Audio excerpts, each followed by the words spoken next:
હાય, મારું નામ ધ્યેય શાહ છે. હાય, મારું નામ નેશ છે.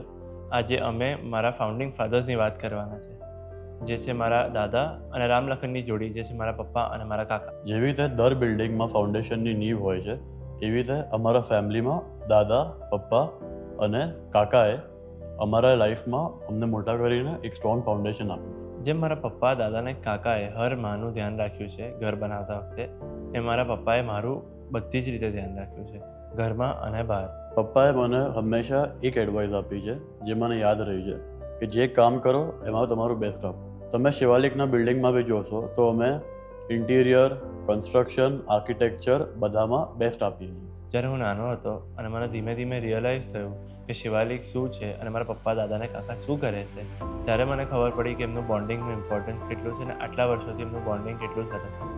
25 વર્ષથી જે શિવાલિક ઊભું થઈ રહ્યું છે, મારા પપ્પા, દાદા અને કાકાએ કઈ રીતે બનાવ્યું, એની બધી મહેનત મને પછી રિયલાઇઝ. જ્યારે બી હું 4-5 વસ્તુ એક સાથે કરતો હતો, પપ્પાએ મને ઓલવેઝ એક જ વસ્તુ કીધી છે કે બધું છોડ અને એમાંથી જે બી કોઈ એક વસ્તુ એકદમ ઇમ્પોર્ટન્ટ હોય ને એ કર. અને અમુક વસ્તુઓમાં જ્યારે હું કંઈક ખોટું કરતો હોઉં કે ક્યારેક બી હું કંઈક સારું કરતો હોઉં, ફેલ થતો હોઉં, તો બી પપ્પાએ મને એ વસ્તુ કરવા દીધી છે અને પછી મને સમજાવતા હતા અને કહેતા હતા કે તું ભલે ફેલ થાય પણ ફેલિયરથી જ તું શીખી. 25 વર્ષથી તમે અમદાવાદની કમ્યુનિટી બિલ્ડ કરી છે અને સ્કાયલાઇન અપગ્રેડ કરી છે, જે અમને આવતા વર્ષોમાં મોટિવેટ કરશે.